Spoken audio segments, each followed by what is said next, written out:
The next morning in Charlotte was quiet, in the way only early holidays are. Too quiet.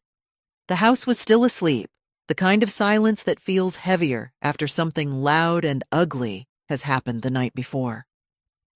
I woke before everyone else and made coffee in the kitchen, using the same chipped mug I'd brought with me every year. Outside the window, the neighborhood looked perfect. Manicured lawns, parked luxury SUVs, everything polished and put together, just like the image my family worked so hard to project. I had never quite fit into that picture. At family gatherings, my role was always the same. I arrived alone. I dressed simply. I asked polite questions about other people's lives and never talked much about my own. When someone eventually asked what I did for work, I gave the shortest answer possible. I consult, I'd say. That single word had followed me for years, vague enough to invite assumptions and boring enough to end the conversation. Kendra usually nodded with thinly veiled disinterest before redirecting the topic to real estate prices, private schools, or which restaurant had just opened that no one should be seen at twice. To them, consulting meant struggling. It meant unstable income, no ambition, no status. It meant I had somehow missed the instructions everyone else received on how to live properly. Lila absorbed those conclusions early. I remembered her at 10 years old, wrinkling her nose when I handed her a birthday gift wrapped in plain paper. At 15, she once asked why I didn't just get a better job if money was so tight. At 19, she stopped pretending to ask at all. The judgment was silent, but it was always there. I had been invited to Thanksgiving not because I was needed, but because excluding me would look bad. That was the unspoken truth. Later that morning, I overheard Kendra talking on the phone in the hallway. "It's just sad," she whispered, not quietly enough. "I mean, at her age, still driving that car, still renting clothes from the wrong stores? I worry about what example that sets." I didn't interrupt. I never did. From the outside, my life looked small. No husband, no children, no flashy milestones to post online, just a quiet routine and a tendency to disappear early from parties. But there were details no one ever asked about. They never asked why I was constantly flying in and out of Charlotte on weekdays, or why my phone rang at odd hours with numbers I always stepped outside to answer, or why I never seemed worried when money came up, even as they speculated about my lack of it. They never noticed that I listened more than I spoke, or that I remembered everything.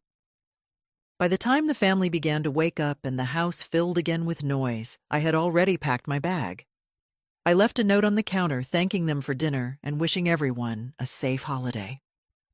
As I drove away, my phone buzzed again.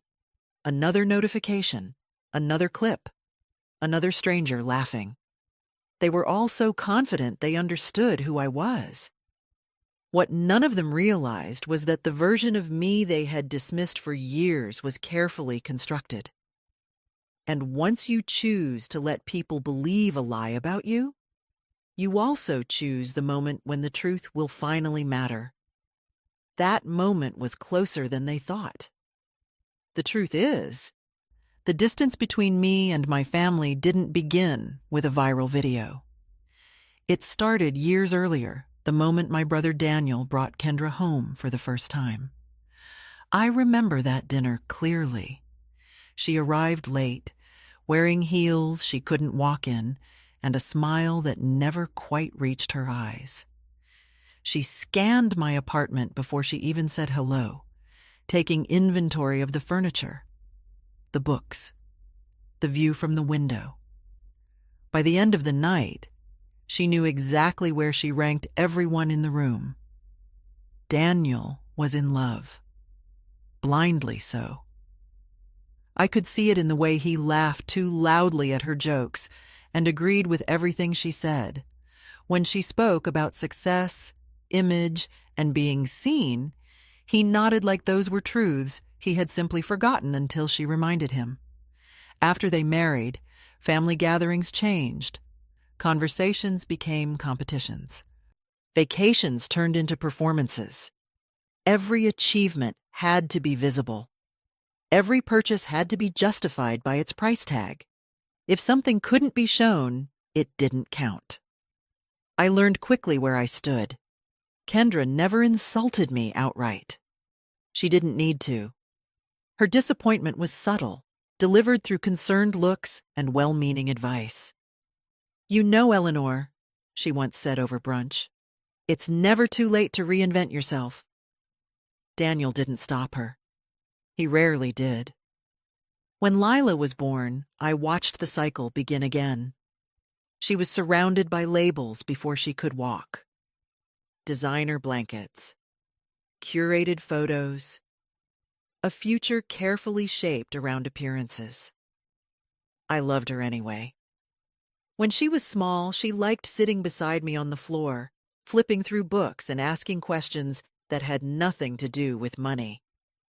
Back then, she was curious, not calculating, kind, not clever. But children learn what they are shown. As Lila grew, she learned which people mattered and which ones were background noise. She learned that attention was currency, that laughter could be earned by pointing it at someone else. The night I made my decision came quietly. Lila was 6. It was her birthday party, loud and expensive. I stood near the back, watching as Kendra accepted compliments for a celebration she had clearly planned to impress other adults, not her child. At one point, I overheard Kendra say, "Of course she'll go far. We're investing properly in her future." That word stayed with me, investing. I realized then that no one in that room was thinking about who Lila would become, only what she would represent. That night, I went home and made a choice I never told anyone about. I decided that if I was going to help my niece, it would be quietly, on my terms, and with rules that money alone could never replace. I didn't tell Daniel, I didn't tell Kendra, I didn't even tell Lila. I contacted an attorney the following week and asked how to create something that would reward character, not image. Something that couldn't be bullied, guilted, or manipulated. The structure took months. The paperwork took longer. By the time it was done, I had built a system designed to wait, to observe, to reveal truth when the timing was right. And then I stepped back into my role as the invisible aunt, the one they never worried about, the one they never thanked. They had no idea a decision made in silence years ago would one day stand at the center of everything they believed was secure. And neither did Lila. Not yet. The trust was never meant to be a gift. It was meant to be a mirror. I established it quietly in Charlotte through a private legal structure that carried my family name but not my identity. On paper, it looked like a conventional educational trust. Conservative investments, long horizon, no extravagance, nothing that would draw attention. The intention was simple: give time room to work. Each year, I added to it methodically. Not in dramatic sums, but consistently.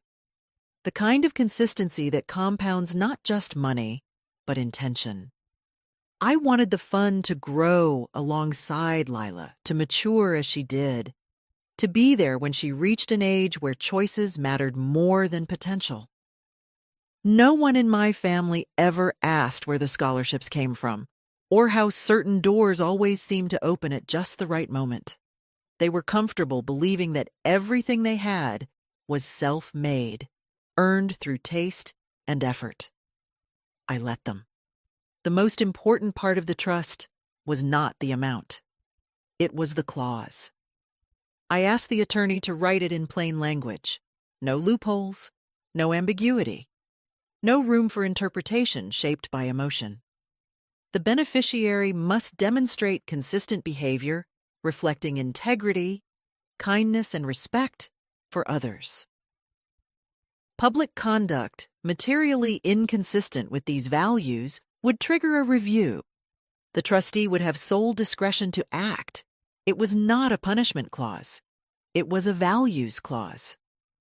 Money without character does not build security. It amplifies whatever is already there. The trustee I chose was a man named Raymond Clark. He was not family. He was not impressed by status. He believed rules mattered because people mattered. He had built his career protecting foundations from being hollowed out by entitlement. When I explained what I wanted, he listened without interruption. "You understand this may never be released as intended," he said. "I do," I replied. "And you are prepared for that?" "Yes." The secondary beneficiary was listed without fanfare, a regional scholarship program for first-generation college students in North Carolina, young people who had never been taught how to perform success, only how to earn it. I hoped I would never need that line. Years passed.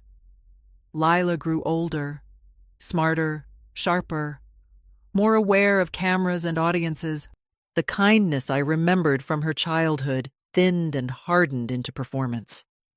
Compliments became currency. Cruelty became humor. From a distance, I watched. I watched her learn which angles made her look powerful. I watched her learn how to speak with confidence without substance. I watched the way she spoke about people who could not elevate her. Still, I said nothing. The trust continued to grow. Quietly. Patiently. By the time Lila turned 18, the fund had crossed 7 figures. Raymond notified me of the milestone, not with excitement, but with caution. "We are approaching the evaluation window," he said. I knew. Her 21st birthday would trigger the final review. Not a single moment, not one mistake, but a pattern, a record, a body of behavior. I told myself that people could still change. That maturity sometimes arrived late. That the version of Lila the internet saw might not be the one she truly was. But doubt has a way of settling when ignored. As the release date approached, something in me shifted from hope to watchfulness. Not fear, awareness. Because once money is given, it cannot teach. It can only confirm. And confirmation was coming faster than anyone realized. The first video might have been dismissed as cruelty disguised as humor. The second one erased any doubt. By Sunday afternoon, Lila was no longer pretending the moment had slipped out accidentally. She leaned into it. She stitched reactions. She replied to comments with smirks and emojis. She framed the story the way influencers do when they sense momentum. "This is just how my family jokes," she said in one clip, shrugging. "If you can't laugh, that's on you." The comments rewarded her honesty. Or what passed for it. Drag her.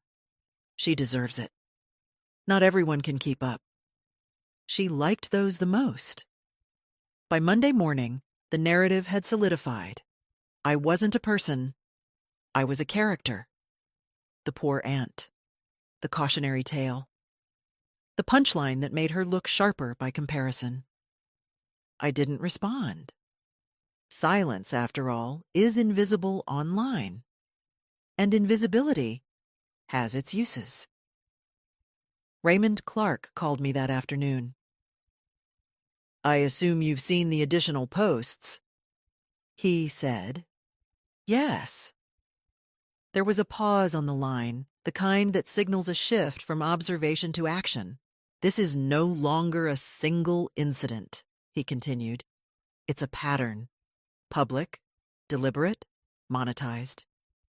I pictured him at his desk, glasses low on his nose, the trust documents open beside a tablet streaming the latest clip.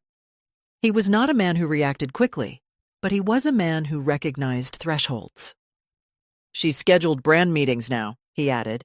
"She's using the attention to negotiate sponsorships." I closed my eyes. "That suggests intent," I said. "Yes." We didn't need to restate the clause. It hung between us like a line already crossed. Raymond was careful. He always was. "My role is not to judge her," he said, "only to assess whether her conduct aligns with the standards required to receive these assets." "And your assessment," I asked, "is that it does not." Outside my window, Charlotte traffic moved steadily, indifferent to the moment unfolding in that quiet call. People went about their lives while something irreversible took shape. "What happens next?" I asked. "If you authorize a formal review, the trust will be frozen immediately," Raymond said, "pending final determination." "And the outcome?" "If confirmed, the assets will be redirected according to the secondary designation." I knew what that meant. I had written it myself. But knowing something intellectually is different from hearing it aloud. "I want to be clear," Raymond added. "Once this is done, there is no reversal. Not for apologies, not for deletions." I thought about the 6-year-old girl on the floor with picture books, the teenager asking why some people mattered more than others, the young woman now staring into a camera, convinced she was untouchable because attention told her so. "Proceed," I said. The trust froze that evening. Lila kept posting. She didn't notice the quiet line item in a system she had never bothered to understand. She didn't feel the shift because entitlement insulates until it collapses. 2 days later, she posted a countdown video. 14 days until I turn 21, she smiled. Life is about to get very real." The comments flooded in with champagne emojis and dollar signs. I watched that one once. Not because I was uncertain, but because I understood something she didn't. When people mistake silence for weakness, they stop watching for consequences. And the most dangerous consequences are always the ones you don't see coming. Lila's 21st birthday arrived wrapped in glass and lights. The venue overlooked downtown Charlotte, all clean lines and open air. The kind of place designed to look expensive from every angle on camera. White drapes fluttered against the skyline. A DJ played music, just loud enough to feel important. Every surface reflected something shiny. Ice buckets, champagne flutes, phones held high. The banner behind the entrance read, "Finally 21." Her face was printed twice as tall as she was. I arrived alone, exactly on time, wearing a simple navy dress and flat shoes. Nothing new, nothing memorable. Several people glanced at me, then away, as if their eyes had slipped over something unimportant. That was fine. Lila didn't notice me at first. She was too busy greeting guests, hugging influencers she barely knew, thanking people for stories and tags and exposure. She moved like someone who believed this night was a beginning, not an ending. Her mother hovered nearby, radiant and restless, soaking in reflected attention. "She made it," Kendra said to someone I didn't recognize. "All her hard work is finally paying off." I stood near the edge of the crowd, close enough to hear, far enough to be ignored. Halfway through the evening, Lila climbed onto the small stage with a microphone in one hand and her phone in the other. The DJ lowered the music. "I just want to say thank you," she said, beaming. "This is literally the best night of my life. I'm officially 21, which means I finally get access to my trust fund." Cheers erupted, glasses clinked. Someone shouted her name. "I don't even know who set it up," she laughed. But I promise I'll make terrible financial decisions in their honor. More laughter, more phones raised. That was when Raymond Clark stepped forward. He hadn't been announced. He didn't need to be. He wore a dark suit and carried a slim leather folder. His presence cut through the noise without effort. Lila frowned slightly, confused, then smiled again. "Oh my God," she said. "Is this happening right now?" Kendra clasped her hands together. "This is the administrator," she announced proudly. "He's here to make it official." Raymond took the microphone. "Miss Lila Bennett," he said calmly. "I am the trustee of the Educational Trust established on your behalf at birth." The room quieted. Anticipation thickened the air. The trust reached a value of $1.9 million earlier this year. A collective gasp. Lila's mouth fell open. Tears sprang to her eyes. "But," Raymond continued, and the word landed heavy, "pursuant to the governing agreement, the trust underwent a character review prior to disbursement." The silence was immediate. Based on documented public conduct occurring over the past week, the trust has been found in material violation of its core conditions. Lila laughed once, sharply. "What does that mean?" "It means," Raymond said evenly, "that the trust has been dissolved." Kendra stepped forward. "That's not possible." Raymond did not look at her. "The funds have been redirected to the secondary beneficiary," he continued. "A scholarship program for first-generation college students in this state." Lila's phone slipped from her hand and hit the floor. "No," she whispered. "No, no, no. That's not real. This is a joke." Raymond turned his head then. He looked directly at me. "The trust was fully funded by your Aunt Eleanor," he said, "since the day you were born." Every eye in the room swung toward me. Kendra stared as if I had spoken a foreign language. "That doesn't make sense," she said. "She doesn't have that kind of money." Raymond closed the folder. "She does," he said. "And she always has." Lila stumbled off the stage toward me, mascara already smearing. "Aunt Eleanor, please," she cried. "I didn't know. I was just making content. I'll fix it. I swear." I looked at her for a long moment. Then I spoke, quietly enough that only she could hear. "You didn't lose the money tonight," I said. "You showed why you were never meant to have it." Behind us, the party had stopped entirely. No music, no laughter, just the sound of a truth finally spoken aloud. And once spoken, it could not be taken back. The party did not end so much as it collapsed. No one announced it. People simply stopped pretending. Conversations fell apart mid-sentence. Phones, which had been raised for celebration minutes earlier, were now recording something else entirely. Shock. Disbelief. The precise moment a narrative shattered. By the time I stepped into the elevator to leave, at least a dozen videos were already uploading. They spread faster than Lila's original post ever had. Clips titled, "She Lost Everything in One Sentence, The Rich Aunt Plot Twist. Worst birthday reveal ever." The internet, so eager to laugh a week earlier, recalibrated instantly. Lila's face became a meme. The same expressions frozen and replayed, her voice breaking, her hands shaking. The moment she realized attention had a cost. She deleted the first video that night. By morning, all of her accounts were gone. Kendra tried to stop the damage. She called Raymond. She called me. She left messages that shifted tone with each attempt. Confused, angry, desperate. "You can't destroy her future over a misunderstanding," she said in one voicemail. But it was not a misunderstanding.